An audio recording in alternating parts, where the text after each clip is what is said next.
Mga kapuso, hindi pa ba sapat ang ginawa sa Metro Manila o ang nanlalamig ng puso? Pasyal na sa Baguio at mag-me time o kaya ay enjoy ang tagos sa butong lamig ng kanilang panahon. Mula sa City of Pines, nakatutok live si Claire Lacanila ng GMA Regional TV, One North Central Luzon. Claire, gaano ba kalamig? Pia, bumagsak na sa 9.8 degrees Celsius ang temperatura. Ito na ang pinakamababang temperatura na naitala sa Baguio City ngayong taon. Kaya kasabay ng malamig na panahon ang pagdagsa ng mga turista sa iba't ibang tourist attractions sa Baguio City.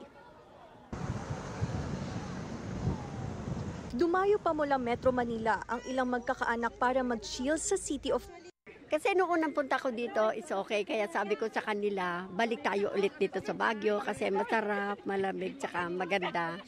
Marami kang mapapasyalan, marami kang makikita. Tapos yung mura pa yung aming pinag-accommodation. Ayon sa Pag-asa, 11.6 degrees Celsius ang naitalang minimum temperature sa lungsod ngayong araw na ine-enjoy na ng pamilya ni Alvin Paglumutan na first time daw makapasyal doon. Okay naman, malamig, siyempre. Masaya. Nakapag-enjoy. Matagal na rin namin plano talaga na mag-Baguio.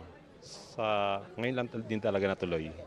Ayon sa Pag-asa, asahan pa raw ang malamig na panahon sa pagpasok ng Pebrero, kaya magdala ng makapal na jacket. Ulan naman, wala naman tayong inaasahan na ulan. Meron lang tayong bahagyang pagtambon.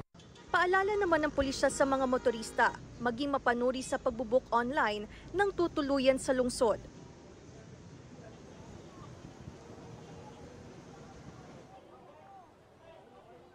Pia, tiniyak naman ng Baguio City Police Office ang kanilang kahandaan sa selebrasyon ng Panagbenga Festival 2024 sa buwan ng Pebrero kung saan inaasahan ang pagdagsa ng mga turista sa Baguio City. Ito muna ang latest dito sa lungsod ng Pino. Pia. Maraming salamat, Claire Lacanilao ng GMA Regional TV, One North Central Luzon.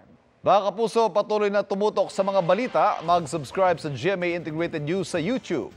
Sa mga kapuso abroad, samahan niyo kami sa GMA Pinoy TV at www.gmanews.tv.